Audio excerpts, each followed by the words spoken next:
Hello and welcome to WTF, where we transform food here in the Modernist Pantry Test Kitchen. I'm Mark Frechette. And I'm Scott Guerin, the Research and Development Chef here at Modernist Pantry. And today we're talking about an ingredient that's really fun to use, but should under no circumstances be mixed with Coke, I think is the common knowledge. So, what we're talking about today is Culinary Crystals. And if you've ever eaten Pop Rocks as a kid, this is basically Pop Rocks but unflavored. So you can customize them and add it to whatever you want so you can get that kind of popping effect in many dishes. A lot of people like to add them to frostings for cakes or high-fat ice cream, so you can kind of get this really amazing texture and experience in something that you normally wouldn't find it in. Yeah, and we'll get into it, but there's three parts to that experience. There's the Culinary Crystals, which we'll be talking about today, the flavor base, and the flavor crystal. Thank you so much. Everything's flavor. But inside of that, you can do a lot with these culinary crystals. I think the most common use is just the Pop Rock experience. Put them in your mouth like candy, right? Yeah. So. The best thing you can do with these is when you get them, I would get the flavor base and I would get whatever flavor drops you want. We have about 40 plus varieties of them, and then you can mix and match and make whatever flavors you want. Everything from sweet flavors to savory flavors, and we even have a hot chili pepper flavor here, so I'll probably make those for you in a little bit, Mark. But not tell me. Yeah. So I'm actually going to do a quick demo just to kind of show how to make these and what you need to do. So the second most important thing, other than the culinary crystals themselves, is this flavor base. And what this is just a little bit of fat that is used to coat the outside. Sure. And I just put half a teaspoon of flavor base in there. And for every 1 ounce of culinary crystals you use, you want to use half a teaspoon of the flavor base. So a little goes a long way with this. And what this does is it coats the crystals and allows them to melt evenly on your mouth, as well as if you're going to put them into something fatty, it protects it from any water that may be out there. And also if you're going to put them on the rim of a glass, it'll kind of hold up against the liquid. Because once water or any liquid touches these, they're going to start popping. And we'll show you a little demo about that in a little bit because it's almost immediate. That's why when you eat them, boom, you get that popping effect. So I have half a teaspoon of the flavor base, and I have 1 ounce of the culinary crystals. And as you can see, I have them in a mason jar. If you wanted to show them this right here. This is what happens if you don't mason jar. If you keep them out, they will start to melt, especially in a humid environment, in a restaurant kitchen, or even in a home kitchen. So I like to just keep them in a mason jar if you don't have them in the bag. The bag they come in, let's not break it, Mark. The bag they come in has a resealable strip on it, so we need to keep that sealed if you're going to keep them at home. If you put them in your cabinet and that's not sealed, you're going to end up with a brick just like this, and it's basically just sugar at that point because all the carbonation will come out of them. So I just like to keep them in here if I measure it out for something. Sure. So I'm going to open these up, get those going, but I need to flavor my flavor base. A lot of people won't flavor their flavor base. They'll put this on and then they'll go, oh, and they put in some drops. And then you have one that tastes like 1,000,000 chili peppers and some that just taste like sugar. So it's almost like a roulette. Plus, some of the drops are oil-based, so they're fat, they're safer, but some of them aren't, right? So some of them are alcohol-based and some of them are fat-based. So if you were to make your own flavors at home or wanting to add your own flavors and you added something that's water-based, that's the kiss of death because these are going to start popping immediately. So make sure it's fat-based and make sure it's water-based. Also, our flavors are specifically for this and flavoring things without having to use a lot of flavoring. Maybe 4 to 5 drops of this in the half a teaspoon will flavor 1 ounce. If you wanted to add these flavors, because you can add them to anything. I've made gummies out of them. I've made frosting out of them. You can add these as flavoring into many different things. You only have to use a very small amount, whereas if you're using something like vanilla extract, you have to use a tablespoon of it. This takes about a few drops, so it's really nice, strongly flavored. And that's a few drops, not just because it's not vanilla, it's hot pepper. That's because these are so packed. I guess, right? Yes. So as you can see, when I pop this open, you should be able to see there's a little dropper on there, so you don't have to stick anything in there. You don't have to worry about it. And this right here is black pepper, so I'm going to make kind of a savory one, a savory culinary crystals. So I did 5 drops. We also have a raspberry here, which those are made of, and a hot chili pepper for fun. So I'm going to take just a rubber spatula, and I'm just going to mix that in.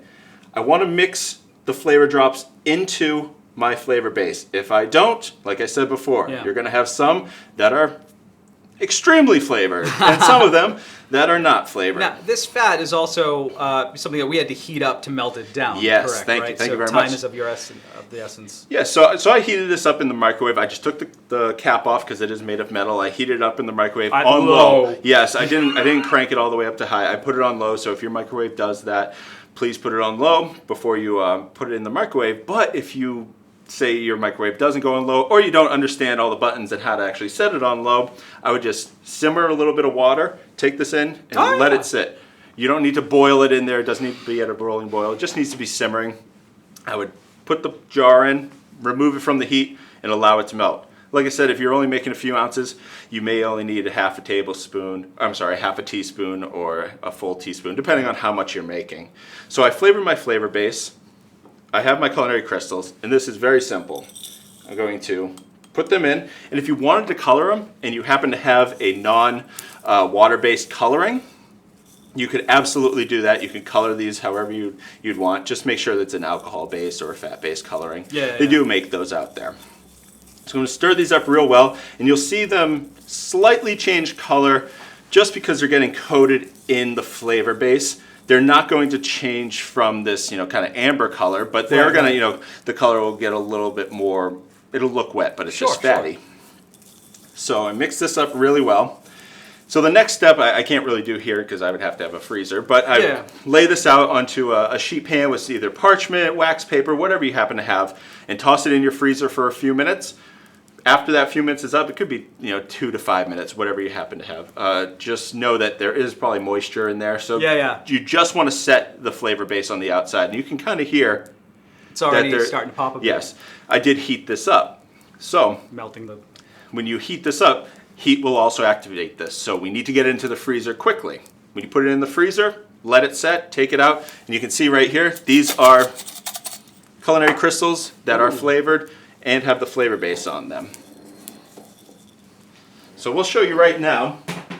If you take those culinary crystals like Mark has. So we actually had this question coming over the phone today too regarding allergen information and stuff like that. I think everything here is, I'll have to triple check, but I think everything here is gluten-free. Yes. The crystals themselves have dairy in them, and the fat there is doesn't have any allergens to it. Nope. So all right, so this is the ultimate experience. Now we were going to do this just by sticking this on our tongue and having an extreme close-up of the tongue, but you're welcome. It looks delicious. Yeah. But so if we put this up to the microphone, and that could be a nice little, if you want to put them into a drink right before you serve it. Obviously, if you put it in 5 minutes before you serve it, you're going to just end up with a sugary drink. But you could sprinkle a little bit on top. You get that kind of that effect with the audio. You're not having to add anything to it. There's a lot of great things that you can do with this ingredient, especially if it was a warmer drink. Those things will be popping like crazy. But I'm sure you can hear them now.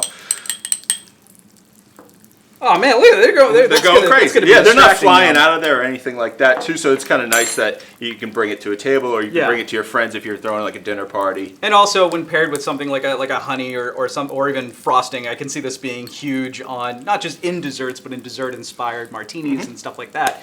This is a really fun way to add that extra experience. And a flavor that's really tightly in your control. I think the black pepper one was interesting when you were like, oh, we got black pepper in this. Like, this could be the world's most exciting Bloody Mary in the process. Yeah. So I mean, like we said, we have many different flavors of them that you can add and you can mix and match. So the possibilities are almost endless.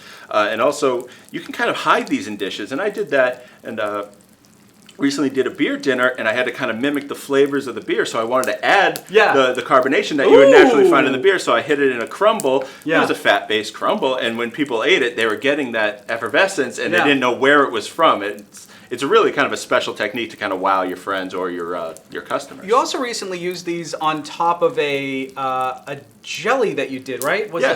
Yeah, so we made like a gin and tonic jelly, and obviously gin and tonic water is carbonated, so why not add a little bit of this right on top right before you serve it? When people eat it, they get that full experience, and it's a great way to get carbonation into things without having to add a carbonated ingredient that is liquid. So this is a really fun ingredient to use to add, obviously some tightly controlled flavors, but really an awesome experience. We've also kind of hinted at, well, it's really, really, really easy to use. fat, flavor crystals, Yes. flavor. It's also really, really unforgiving of timing and I guess storage, right? So a few things that could go wrong that we see pretty often. One, you forgot about that base. The flavor base is important, and often when people do give us a call, they're like, hey, the yellow exploded or the flavor didn't mix up or something. It's more often than not somebody just forgot to buy the flavor base to go along with it. So that's an essential critical. Yes, and some people try to put these flavor drops directly on the culinary crystals, and that doesn't work out because you need such a small amount that they're never going to spread out enough to really coat and flavor all of them. Yeah. So not to be redundant, but yes, you could get one that tastes like all the oranges in the world and some that just tastes like none. Yeah, which, I mean, hey, if you're going for that kind of surprise experience, I wish you luck in your endeavors. The other one that we see pretty often is, they do come in a resealable bag, and of course the ubiquitous mason jar is always a good go-to for as you prep,